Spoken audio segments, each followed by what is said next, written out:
Roh Kudus yang selalu menuntun kami untuk kami terus melangkah sesuai dengan kebenaran firman-Mu Tuhan. Dan kami semua boleh diberkati dan terus menjadi berkat dimanapun kami ada, dimanapun kami melangkah. Tuhan yang selalu memberkati kami. Terima kasih Tuhan. Kami membuka hati kami. Kami mau mengizinkan Roh Allah bekerja untuk kami boleh mengerti kebenaran firman Allah. Kata demi kata boleh tertanam dalam hati kami. Kami boleh mengerti dan kami boleh bertumbuh di dalam Engkau. Terima kasih Tuhan Yesus. Terima kasih Engkau mengurapi hamba-Mu. Pakai dengan kuat kuasa Roh-Mu Tuhan, sehingga sungguh-sungguh Dia boleh menyampaikan hati-Mu Tuhan bagi setiap kami. Dan kami boleh diberkati dan bertumbuh di dalam Engkau. Terima kasih Bapa, terima kasih. Di dalam nama Yesus Tuhan kami siap mendengarkan firman Tuhan. Mari semua yang percaya katakan amin.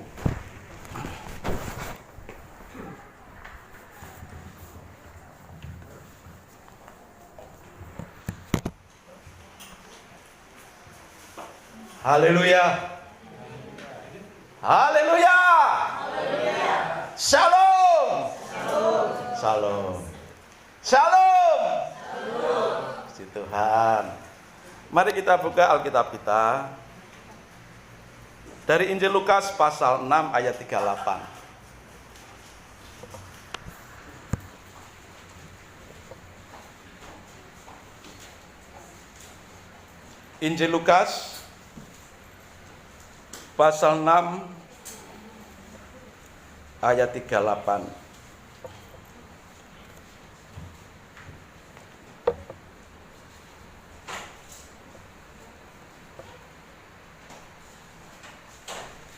Ya, kita akan membaca satu ayat ini bersama-sama.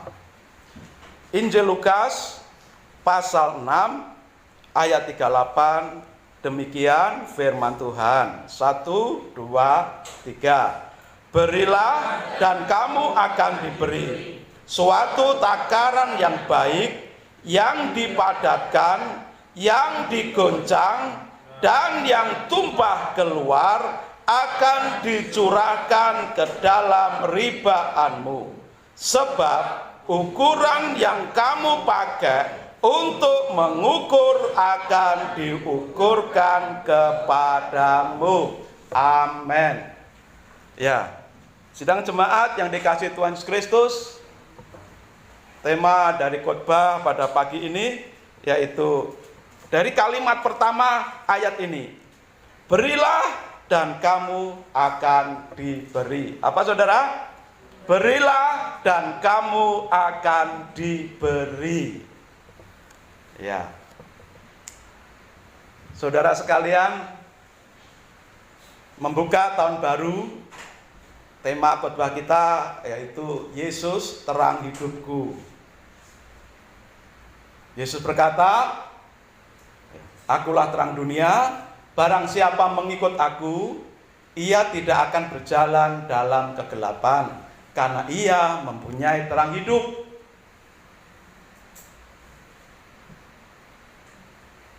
Di tahun 2023 ini banyak prediksi dari banyak ahli mengatakan ini tahun yang sulit, tahun yang keras,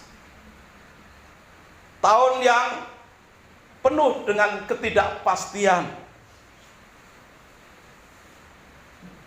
Tetapi di dalam Yesus memberikan jalan keluar, memberikan solusi, memberikan satu harapan bahwa siapa yang mengikut Yesus tidak akan berjalan dalam kegelapan di tahun 2023 ini. Kegelapan apapun. Karena Tuhan berjanji, barang siapa mengikut aku, ia tidak akan berjalan dalam kegelapan. Mengikut Yesus, itu kuncinya. Sehingga kita dimungkinkan untuk tahun 2023 ini apapun yang terjadi, kita tetap eksis, kita tetap menjadi pemenang. Lalu minggu kedua, minggu lalu kita belajar dari sisi yang lain, tetapi penerapan dari mengikut Yesus. Temanya minggu lalu, rajin, bijaksana, dan diberkati. Mengikut Yesus tidak tinggal duduk manis, gomblong, tanpa mau usaha dan bekerja.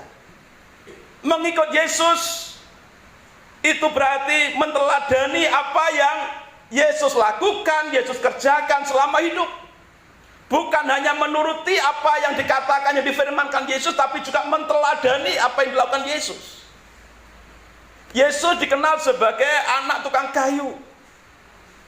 Yesus adalah anak yang taat kepada firman Tuhan dalam setiap sisi perjanjian lama.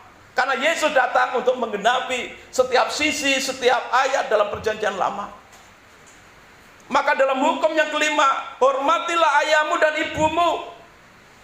Dalam penerapannya adalah, saya percaya, Yesus ketika di dunia sangat-sangat rajin membantu orang tuanya bekerja. Karena itu adalah penerapan dari hukum kelima. Hormatilah ayahmu dan ibumu. Maka penerapannya adalah membantu dalam setiap pekerjaan, usaha, dalam setiap kesibukan orang tuanya. Membantu apa yang bisa dibantu.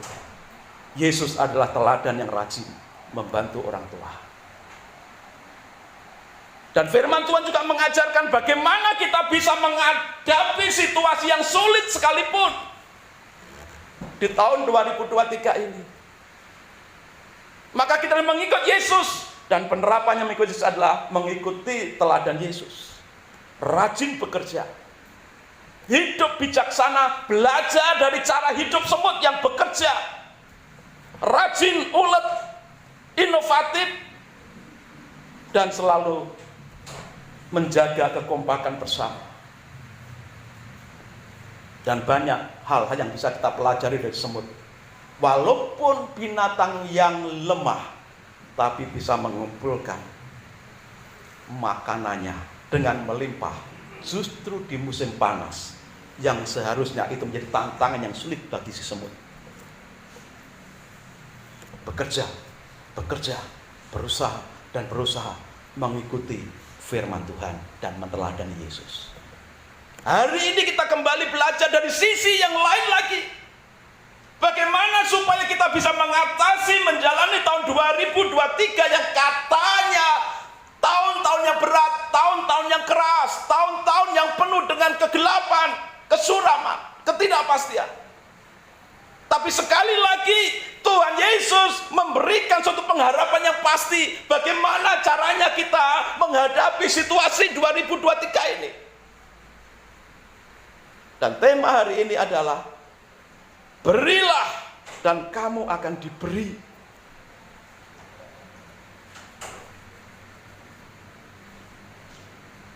Ini sisi lain, ini cara lain penerapan dari firman Tuhan dalam menteladani Tuhan dan melakukan perintah Tuhan untuk hidup kita mengalami aliran-aliran berkat Tuhan, untuk hidup kita tidak mengalami masa-masa gelap suram di tahun 2023 ini. Tadi dikatakan dalam kalimat yang pertama, berilah dan kamu akan diberi. Saudara, mungkin di antara kita banyak yang seringkali mendengar satu kalimat dalam hari-hari, dalam seminggu itu. Istilahnya apa? Jumat berkah. Pernah dengar itu? Jumat berkah.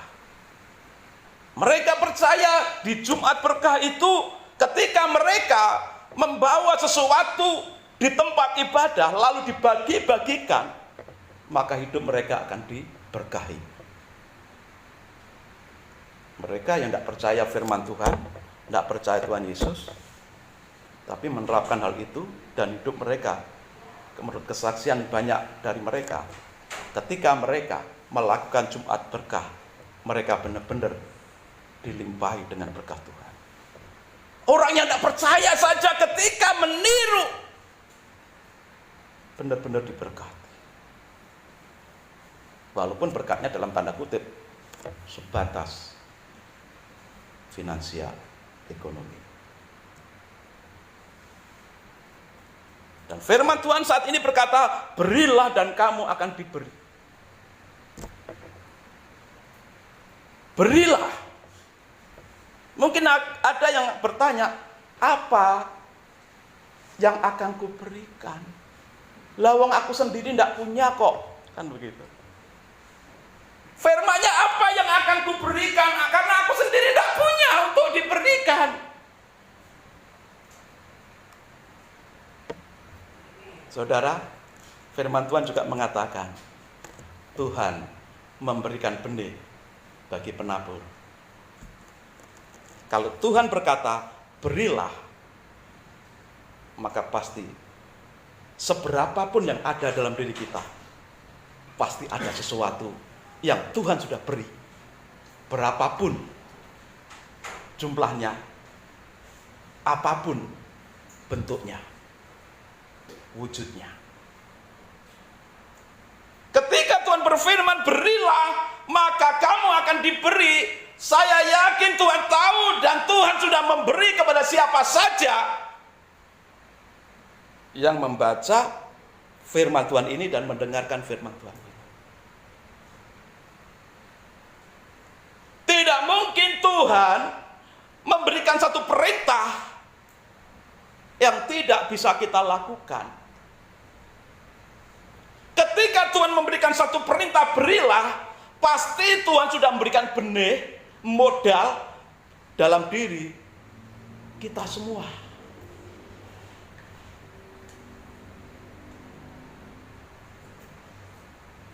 Maka lihat ke dalam diri, itu hal yang pertama. Apa yang aku punya, apa yang ada dalam diriku yang bisa aku berikan kepada orang lain, supaya aku bisa melakukan perintah Tuhan, berilah maka kamu akan diberi.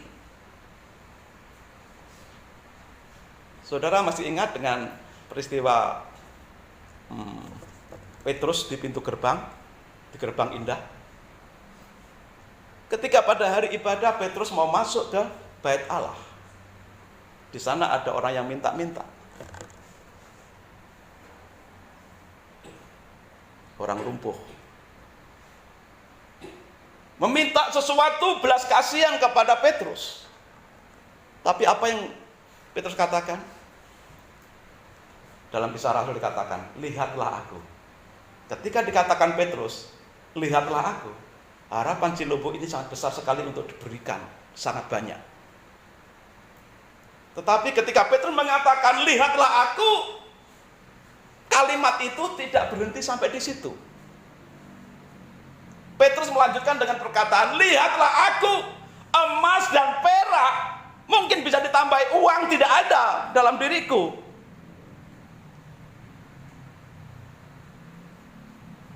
Lihatlah aku. Betapa besar harapan si lumpuh ini untuk dapatkan banyak dari Petrus. Tapi kalimat itu sayangnya dilanjutkan dengan kalimat apa? Emas dan perak tidak ada padaku.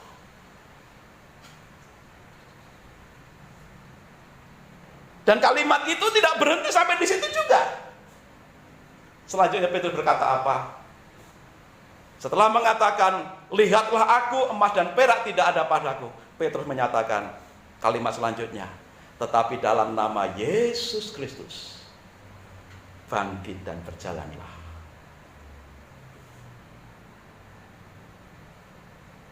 Emas dan perak tidak ada dalam diri Petrus saat itu.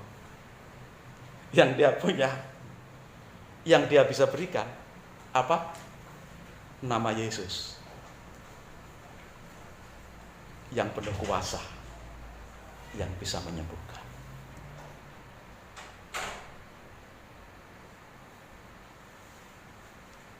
Jangan katakan aku tidak punya apa-apa, tapi saudara pasti punya satu hal, kuasa Yesus yang ada dalam dirimu.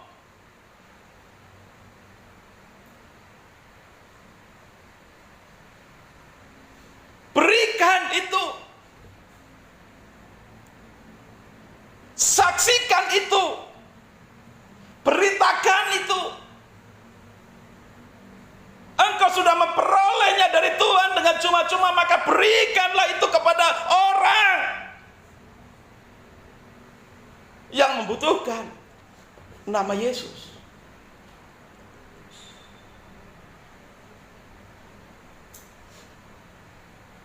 Berilah. Saudara, adakah yang hadir pada saat pagi ini benar-benar tidak punya apa-apa di dompetnya?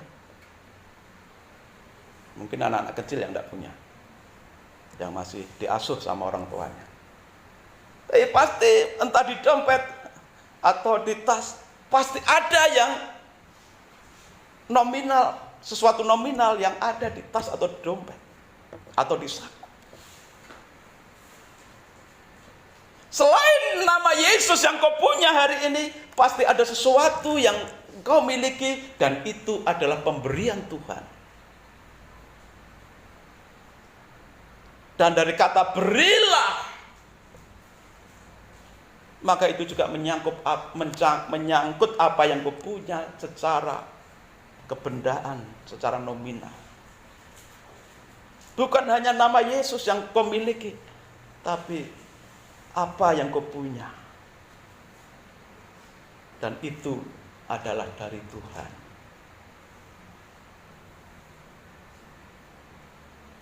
Berilah dan kamu akan diberi.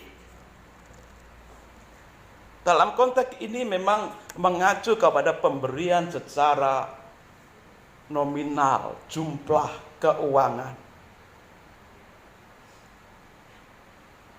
Sehingga dikatakan kamu akan diberi suatu takaran yang baik, yang dipadatkan, yang digoncangkan, dan yang tumpah keluar akan dicurahkan ke dalam ribaanmu. Sebab ukuran yang kamu pakai untuk mengukur akan diukurkan kepadamu.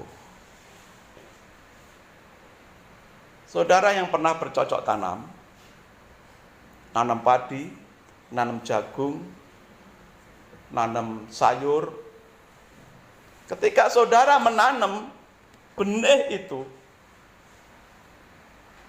apakah harapan saudara, wah yang penting ditanam saja, biarin saja, biar tumbuh atau tidak terserah. Apa begitu saudara?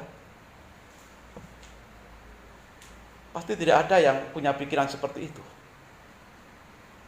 Setiap kali Pak Tani menanam satu benih, 2 benih, 1 kilo benih, 2 kilo benih, harapannya adalah tanaman ini akan tertanam, akan tumbuh subur, dan akan berbuah banyak. Sehingga aku akan mendapatkan panen yang banyak.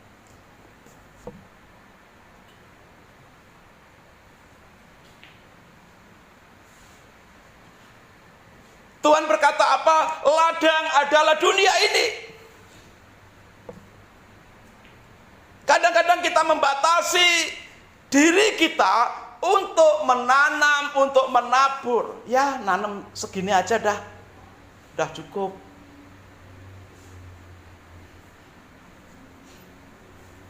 Tetapi petani yang tangguh, dia tidak akan berkata, wes, aku nanam 1 biji benih saja sudah, nanti kan jadi 1 untai. Dan 1 untai padi kan sudah banyak, berapa bulir itu isinya. Tidak ada petani yang cukup dengan menanam 1 benih saja. Tapi pasti dia akan menanam banyak benih, supaya panenannya banyak. Orang yang menabur sedikit akan menuai sedikit, orang yang menabur banyak akan menuai banyak. Itu hukum Tuhan. Maka itu dihubungkan dengan berilah dan kamu akan diberi. Apa yang aku beri itu adalah pemberian Tuhan. Maka ketika aku beri, aku tanam, Tuhan akan memberikan pertumbuhan dan buah-buah yang berlipat ganda. Itu janji Tuhan. Ketika orang melihat hukum ini, walaupun dia tidak percaya Tuhan Yesus, tapi ketika dia menerapkan, dan banyak yang menerapkan hal ini, terjadi pelipat gandaan dalam hidupnya. Ada aliran-aliran satu kehidupan. Walaupun hanya terbatas secara finansial. Mereka tidak akan mengalami keselamatan. Satu buah-buah yang lain. Karena mereka tidak percaya Tuhan Yesus. Mereka hanya tahu melakukan dan mengharapkan secara hukum ekonominya saja. Maka ketika Tuhan mengatakan hal ini, berarti Tuhan memiliki maksud kepada umat Tuhan. Bagaimana supaya umat Tuhan itu hidup mengalami aliran berkat Tuhan. Berilah, maka kamu akan diberi. Satu takaran yang baik. Takaran Tuhan itu tidak curang, tidak dikurangi, tapi takaran yang baik. Mantap. Lalu bukan hanya baik, tapi yang dipadatkan. Ini ada yang kerjaannya di kampung itu nyelai beras, lalu nakar beras untuk dijual. Ditimbang, ukurannya kalau kurang ditambah lagi. Kalau tempatnya tidak cukup, dijojoh-jojoh. Saudara yang punya motor kadang-kadang juga gitu kan, beli bensin. Sudah beli bensin, ya satu tangki ya segitu isinya. Tapi masih kurang yakin aja ditetel, saudara. Dipadatkan, kalau ngisi bensin kadang-kadang goncang-goncang itu motornya. Supaya apa? Bisa masuk ke setiap rongga-rongga mesin dan selang-selangnya, mungkin harapannya seperti itu.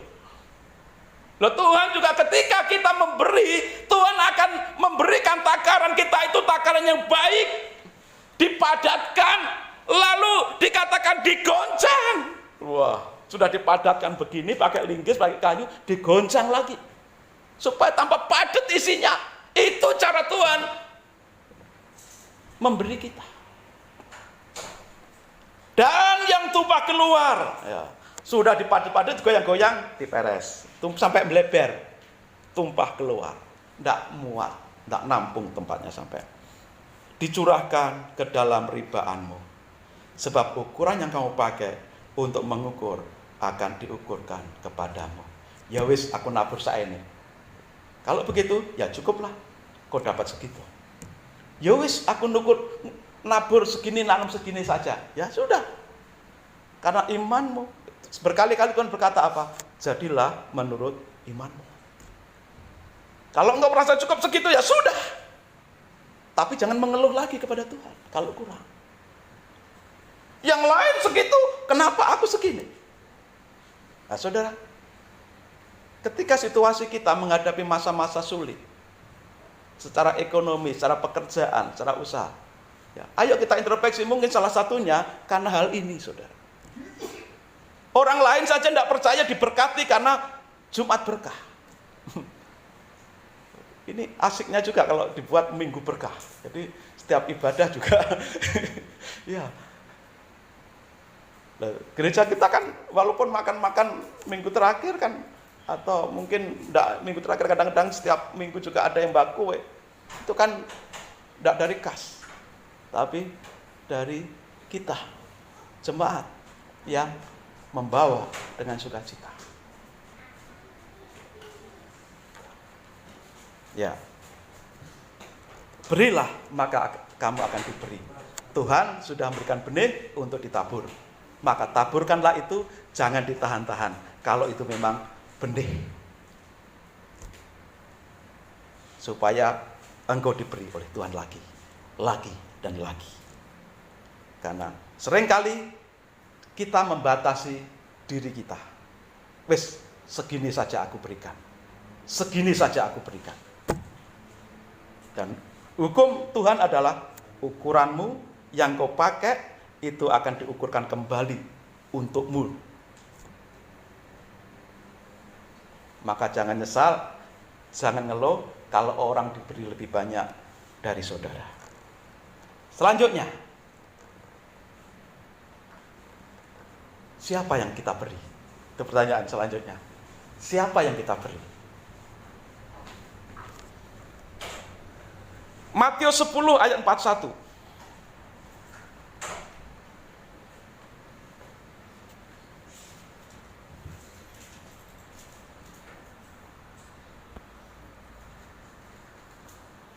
Ya. Barang siapa menyambut seorang nabi sebagai nabi, ia akan menerima upah nabi. Dan barang siapa menyambut seorang benar sebagai orang benar, ia akan menerima upah orang benar. Barang siapa, jadi siapa saja loh ya. Ini siapa saja yang menyambut seorang nabi sebagai nabi. Kita tahu ya, mungkin di antara kita ada yang teman, ada yang apa, tapi kita tahu orang itu orang benar, atau sebagai nabi, atau sebagai imam, atau sebagai majelis, atau sebagai apa. Sambutlah dia sesuai dengan kehormatan yang Tuhan beri, tugas yang Tuhan beri. Ketika kita menyambut orang-orang sesuai dengan jabatan yang Tuhan beri, barang siapa menyambut seorang nabi, seorang imam, seorang penatua, sebagaimana jabatannya, pekerjaannya, pelayanannya yang ditugaskan kepada Tuhan, ia akan menerima upah nabi, upah imam, upah penatua. Itu tidak hanya dimiliki oleh penatua. Upah seorang imam tidak hanya diberikan kepada seorang imam. Upah seorang nabi tidak hanya diberikan kepada nabi itu,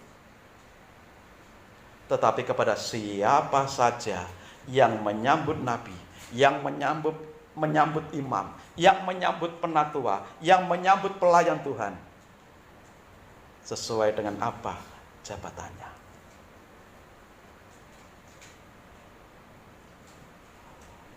Seringkali kita mendengar satu keluhan, ya itu kan pelayan Tuhan digaji, oh sana kan pendeta digaji, oh sana kan hamba Tuhan digaji. Coba, itu hanya perkataan orang-orang yang mencari alasan. Tapi firman Tuhan katakan, barang siapa menyambut seorang nabi sebagai nabi, ia akan menerima upah dari nabi. Dan barang siapa menyambut seorang benar sebagai orang benar, ia akan menerima upah orang benar. Orang benar itu siapa sih? Ini sudah bukan masalah jabatan lagi. Kalau orang benar itu seluruh orang yang dibenarkan oleh Tuhan, seluruh orang yang sudah percaya Tuhan Yesus, sudah mengalami pembenaran oleh darah Yesus. Kalau seorang nabi, seorang imam, oke, itu jabatan, pelayanan. Tetapi barang siapa menyambut orang benar sebagai orang benar, ia akan menerima upah orang benar. Setiap kita yang melihat bahwa orang itu percaya Tuhan Yesus, dia itu sudah dibenarkan oleh Tuhan, sudah diampuni oleh Tuhan.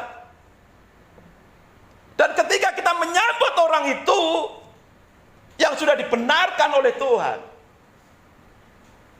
maka upah orang yang sudah dibenarkan oleh Tuhan itu juga akan diberikan kepada kita. Jadi saudara bisa mendapatkan sesuatu yang baru di sini. Orang yang sudah dibenarkan oleh Tuhan saja diberkati. Tetapi saudara akan mendapatkan berkat tambahan lagi ketika saudara menyambut saudara seiman itu sebagai orang benar. Itu sebabnya kalau hidup kita sungguh-sungguh benar, sudah diampuni Tuhan, sudah ditebus oleh Tuhan, maka ketika kita menyambut saudara seiman kita akan memberikan satu penghargaan, penghormatan, bukan satu pelecehan.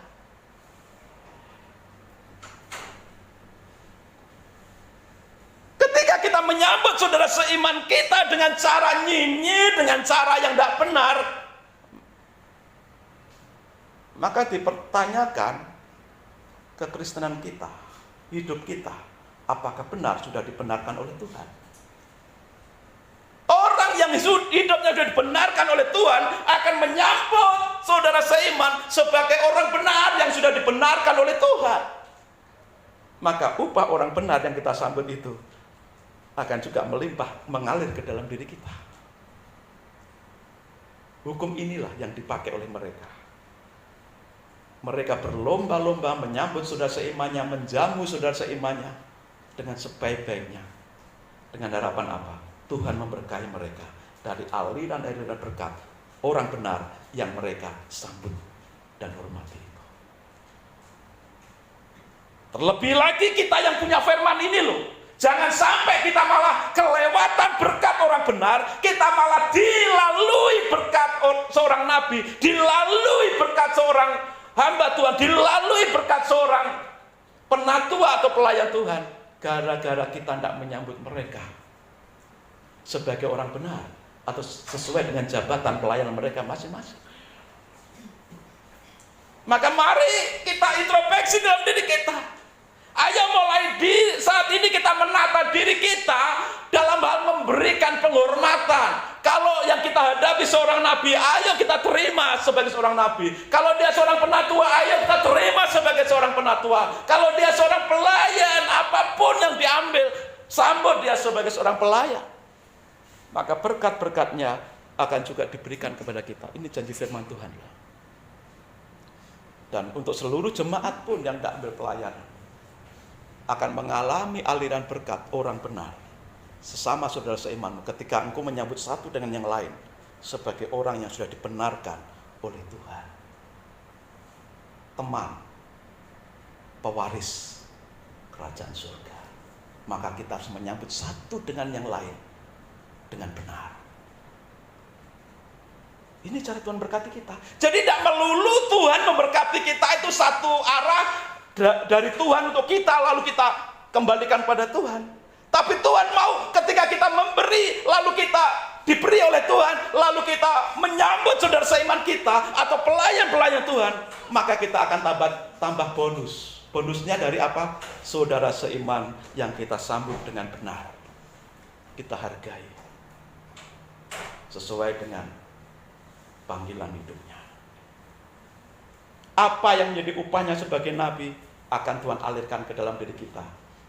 Apa yang menjadi upahnya sebagai seorang pelayan Tuhan akan dialirkan dalam hidup kita ketika kita menyambut orang-orang ini sesuai dengan jabatan pelayanan masing-masing. Bahkan yang tidak menjabat sekalipun, ketika mereka hidup benar di hadapan Tuhan, lalu kita menyambut mereka dengan benar, maka upahnya sebagai orang benar itu juga akan dialirkan kepada kita juga. Demikian juga selanjutnya, saudara. Kalau saya menyambut orang benar, satu orang benar, menyambut satu orang benar lagi, menyambut satu orang benar lagi, betapa banyak melimpahnya berkat kita. Ini hukum Tuhan. Maka di sana mereka berlomba-lomba menyambut saudara seimannya dengan memberi dengan jumat berkah. Bagaimana dengan kita? Apakah kita seperti seperti monyet yang ditangkap petani minggu lalu? Hanya semakin besar kita membawa, semakin besar kita menggenggam, pada akhirnya kita ketangkap petani. Udah, jangan sampai kita kejebak dalam hal itu. Ya. Lalu ayat selanjutnya 42. Ya. Dan barang siapa memberi air sejuk secangkir saja pun kepada salah seorang yang kecil ini, karena ia muridku, aku berkata kepadamu, sesungguhnya ia tidak akan kehilangan upah daripadanya. Loh saudara, segelas air putih. Loh. Barang siapa memberi air sejuk secangkir saja pun. Satu cangkir bukan gelas ya, cangkir berarti kan lebih kecil. Cangkir itu ada yang cangkir yang gede, ada cangkir yang lebih kecil lagi, biasanya untuk minum-minum itu. Tapi ini jelas kok ini. Barang siapa memberi air sejuk secangkir, berarti air ya, bukan arak loh ya. Bukan arak ya, bukan sake loh Fran ya. Tapi air sejuk. Barang siapa memberi air sejuk secangkir saja pun kepada salah seorang yang kecil. Ini yang kecil loh ya, bukan yang besar yang minumnya banyak. Yang kecil kan minumnya, kalau Felisa kan kecil minumnya tidak banyak, paling dikasih satu gelas aqua itu paling diminum sedikit, satu isapan aja sudah gitu ya. Kalau anak kecil. Tapi kalau orang besar dia akan minum banyak. Oke, itu bukan masalah berapa yang kita. Tapi Tuhan mengatakan, barang siapa memberikan air sejuk secangkir saja kepada salah seorang yang kecil ini, karena ia muridku, karena ia murid Tuhan, karena dia anak Tuhan, karena ia pengikut Tuhan, aku berkata kepadamu, sesungguhnya ia tidak akan kehilangan upahnya daripadanya. Upahnya siapa? Upahnya orang benar, upahnya murid Tuhan. Itu akan Tuhan juga alirkan dalam hidup saudara dan saya, ketika saudara dan saya memberikan air sejuk secangkir, air sejuk sebotol kecil, air sejuk sebotol tanggung, air sejuk sebotol ya besar 1 liter. Bukan jumlahnya, tapi bagaimana kita menyambut dan menghargai saudara seiman kita, sesama pewaris kerajaan Allah. Ketika kita saling menyambut dengan baik, saling menghargai satu dengan yang lain dengan baik, maka kita akan mengalami aliran-aliran berkat Tuhan.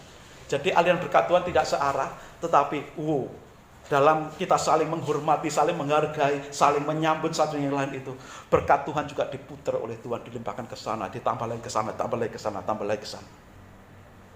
Maka ayo, ini juga penggenapan dari kitab Mazmur. Oh, betapa indahnya dan betapa eloknya bila saudara seiman hidup dalam urapan di kepala Harun, yang kejanggut dan jubahnya turun seperti embun yang dari Hermon mengalir ke Bukit Sion. Karena ke sana Tuhan akan perintahkan berkat satu kehidupan. Bukan kehidupan di sana saja, tapi kehidupan di sini, di bumi ini Tuhan akan limpahi sampai kekal.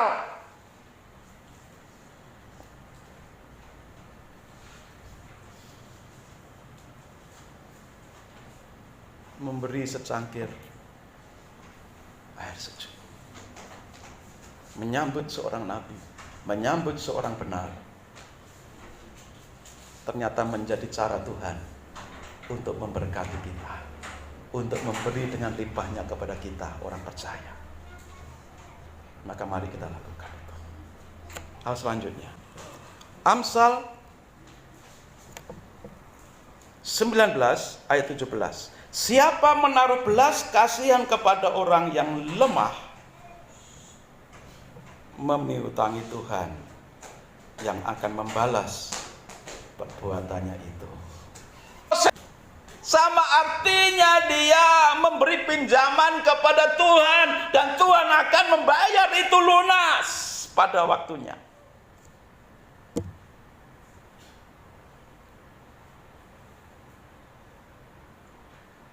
Kembali lagi, firman Tuhan ini juga banyak dilakukan oleh mereka.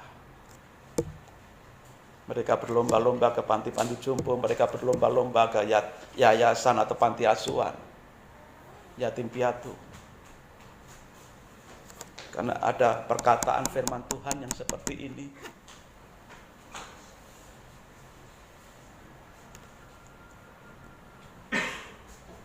Barang siapa menaruh belas kasihan. Orang yang penuh belas kasihan itu tidak membiarkan orang miskin, lemah, kekurangan itu berlalu begitu saja dari hadapannya, tapi dia akan memberi. Dan setiap pemberian kita, apapun bentuknya, itu dikatakan dalam Amsal 19 ayat 17, dia memiutangi Tuhan, memberi pinjaman kepada Tuhan. Saudara, hebat ya, ngutangi Tuhan. Tuhan sampai pinjam kepada kita, dan Tuhan akan membalas, mengembalikan pada waktunya. Tuhan tidak akan pernah berutang, Tuhan tidak akan menunda. Tuhan tidak, hanya manusia yang sering ingkar janji. Maka ketika firman Tuhan katakan, barang siapa menaruh belas kasihan kepada orang lemah, sama dengan memiutangi Tuhan, dan Tuhan akan membalas perbuatannya yang penuh belas kasihan. kepada orang lemah, kepada orang miskin, kepada orang yang membutuhkan. Berilah, maka kamu akan diberi satu takaran yang baik, yang digoncang, yang dipadatkan, dan yang melimpah keluar. Karena ukuran yang kau pakai itu akan diukurkan kepadamu lagi. Maka ketika engkau membatasi dirimu, maka apa yang kau dapat akan sangat terbatas. Selanjutnya, Markus 12 ayat 42 sampai 44.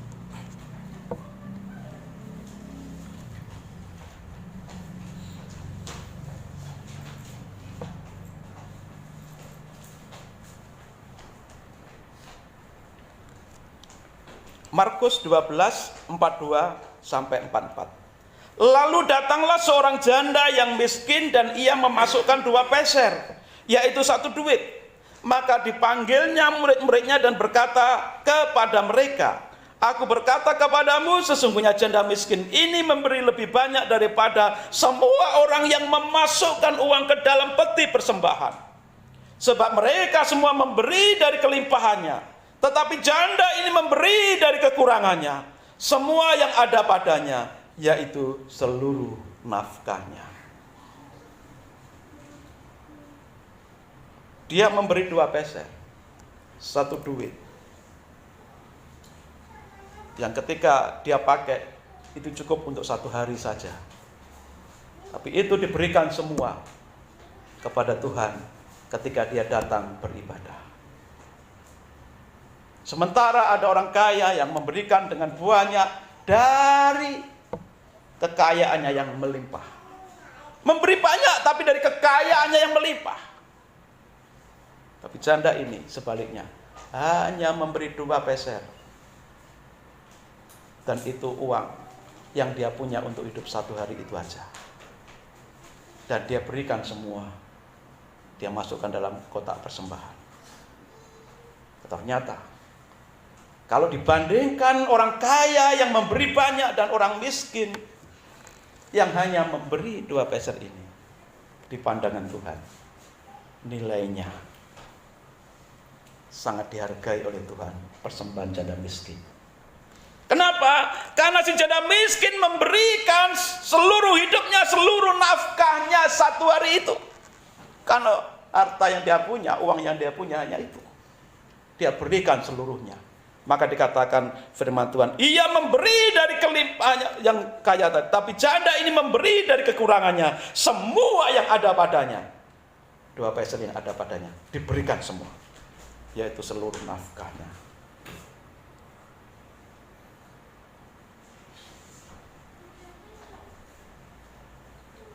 Orang kaya menebar banyak, si janda ini menebar hanya 2 peser. Tapi kualitasnya lebih bagus pemberian si janda miskin ini, karena dia memberikan seluruh yang dia punya, bahkan seluruh nafkahnya. Dia tidak tahu mungkin apa hari itu akan dimakan. Yang dia tahu adalah memberi untuk Tuhan. Ada beberapa tadi. Kepada siapa kita memberi? Kepada para nabi atau pelayan-pelayan Tuhan, kepada orang benar, seluruh umat Tuhan, kepada murid-murid Tuhan, juga berbicara kepada anak-anak Tuhan. Lalu kepada siapa lagi kita memberi supaya Tuhan akan memberikan kembali kepada kita? Kepada Tuhan untuk persembahan. Maleakhi 3 ayat 10. Bawalah seluruh persembahan persepuluhan itu ke dalam rumah perbendaharaan, supaya ada persediaan makanan di rumahku. Dan ujilah aku, firman Tuhan semesta alam, apakah aku tidak membukakan bagimu tingkap-tingkap langit dan mencurahkan berkat kepadamu sampai berkelimpahan.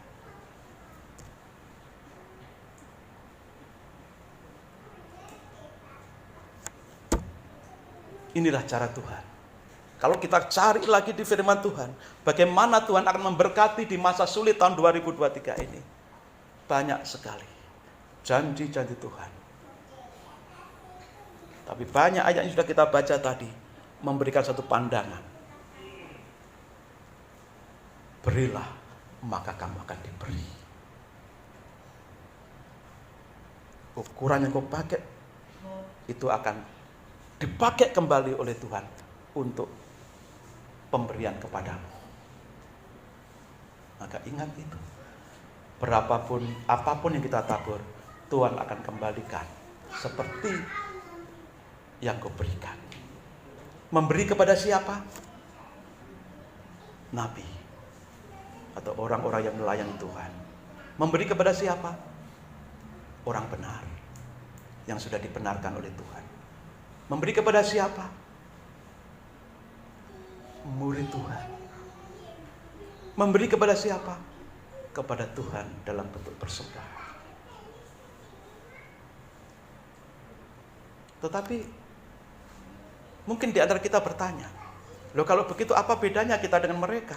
Mereka melakukan Jumat berkah hanya untuk supaya dilipat gandakan apa yang dia miliki oleh Tuhan. Apa bedanya dengan mereka?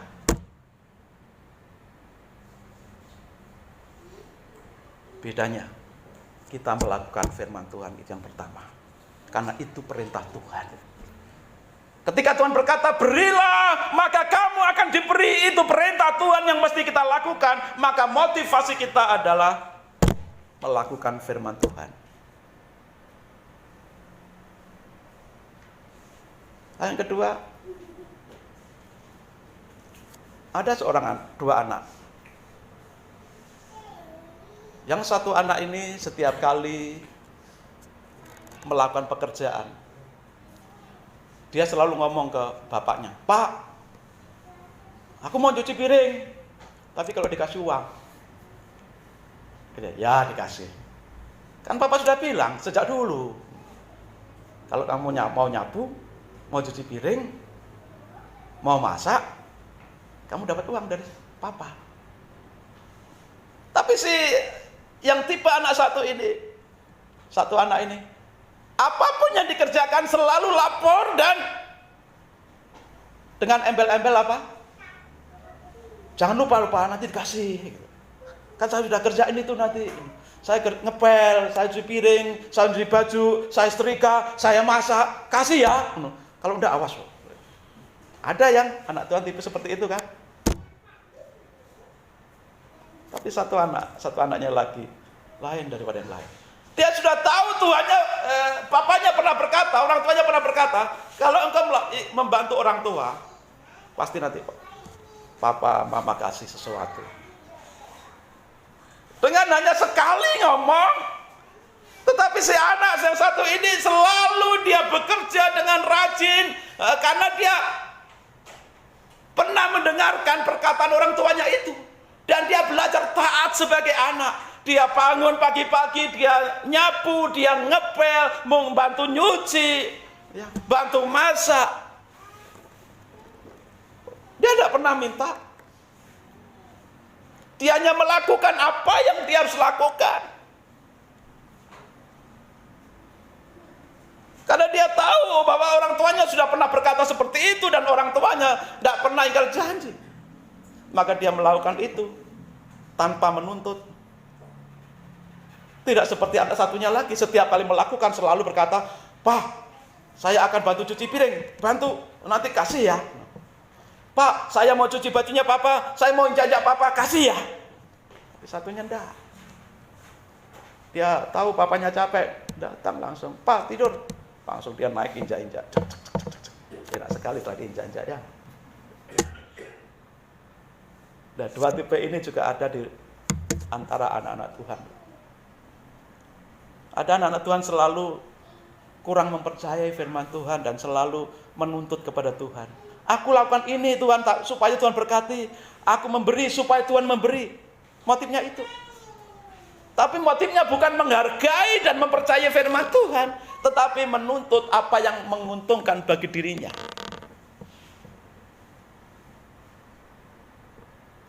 Tapi tipe anak Tuhan yang lain, karena dia tahu firman Tuhan, setiap apapun yang kita kerjakan untuk Tuhan, setiap apapun yang kita kerjakan karena itu perintah Tuhan, tanpa kita mengklaim, tanpa kita menuntut. Dia percaya, Tuhan tahu. Dan Tuhan pasti menepati janjinya. Karena Tuhan itu iya dan amin. Pasti ditepati setiap janjinya. Firman Tuhan itu iya dan amin. Dan ketika Tuhan berfirman, berilah maka kamu akan diberi dengan ukuran yang seperti engkau ukurkan itu. Maka kita mulai harus introspeksi. Bagaimana kita memberi dengan seluruh ketulusan dan keikhlasan kita. Jangan membatasi diri. Kalau memang bisa. Membantu, memberi. Nah, karena Tuhan ketika memerintahkan berilah, pasti Tuhan sudah memberikan sesuatu untuk kita berikan kepada orang lain. Janda miskin aja punya sesuatu yang dia berikan. Bukan hanya janda miskin ketika Yesus di Bait Allah, tapi janda miskin di Sarfat juga punya. Hanya segenggam tepung dan sesendok minyak. Kalaupun dia masak jadi kue, dia makan sama anaknya, sekali makan habis, besok makan apa enggak tahu. Tapi janda Sarfat itu, dia tahu bahwa yang datang di rumahnya itu hamba Tuhan, maka dia buatkan lebih dulu satu bagian dari tepung itu untuk hamba Tuhan. Dan ketika selanjutnya dia lihat, kalau ternyata tepung dibuli-buli, minyak dibuli-buli, tidak pernah habis sampai musim kemarau selesai dan hujan turun. Ini janji Tuhan. Janda Sarfat itu kita lihat seperti dalam perjanjian baru, janda miskin yang memberikan seluruh hidupnya. 2 peser. Apalah arti kue hanya sepotong kecil, tapi kalau diberkati Tuhan, kita tahu kita berikan untuk Tuhan, rupanya Tuhan menepati janjinya, menggenapi janjinya. Demikian juga janda miskin itu, tidak ada berita selanjutnya dari Tuhan Yesus, atau di Alkitab dituliskan, maka matilah janda yang memberikan 2 peser itu karena tidak bisa makan. Tidak ada berita semacam itu.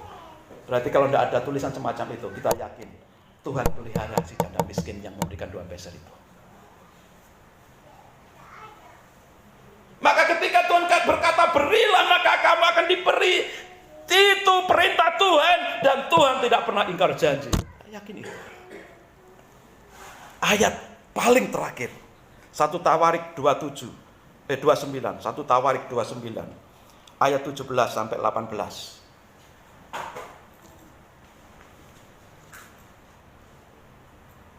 Maka ketika kita memberi, ketika kita melakukan perintah Tuhan, kita perlu ingat firman Tuhan ini. 1 Tawarik 29 ayat 17 sampai 19. Aku tahu ya Allahku, bahwa Engkau adalah penguji hati dan berkenan kepada keikhlasan. Maka aku pun mempersembahkan semuanya itu dengan sukarela dan tulus ikhlas. Dan sekarang umatmu yang hadir di sini telah kulihat memberikan persembahan sukarela kepadamu dengan sukacita. Ya Tuhan, Allah Abraham, Ishak dan Israel, Bapa-bapa kami, peliharalah untuk selama-lamanya kecenderungan hati umatmu yang demikian ini, dan tetaplah tujukan hati mereka kepadamu. Ini satu doa dari Daud saat mengumpulkan persembahan yang begitu besar untuk membangun rumah Tuhan. Ketika dia sudah memberikan begitu banyak persembahan untuk membangun bait suci, lalu umat Tuhan, lalu orang Israel seluruhnya memberikan persembahan yang begitu banyak jumlahnya. Salah satu bagian doanya seperti ini. Tuhan menguji hati. Tuhan berkenan dengan ketulusan dan keikhlasan. Lalu kalimat terakhirnya, condongkanlah. Ayat 18. Peliharalah untuk selama-lamanya kecenderungan hati umat-Mu yang demikian ini. Memberi dengan ikhlas, memberi dengan tulus. Itu saja. Selebihnya Tuhan akan berkarya. Jangan menuntut-nuntut seperti anak yang pertama, tapi berlakulah seperti anak kedua. Lakukanlah apa yang Tuhan perintahkan seperti firman Tuhan, maka Tuhan tugasnya adalah memberkati saudara dan saya. Hanya peliharalah hati kita masing-masing supaya motivasi kita tulus, ikhlas, dan hati kita selalu dicenderungkan, dicondongkan oleh Tuhan memberi dan memberi. Kepada siapa memberi? Kepada tadi yang kita sudah bacakan ayat-ayatnya. Ada banyak yang bisa kita lakukan untuk orang-orang di sekitar kita.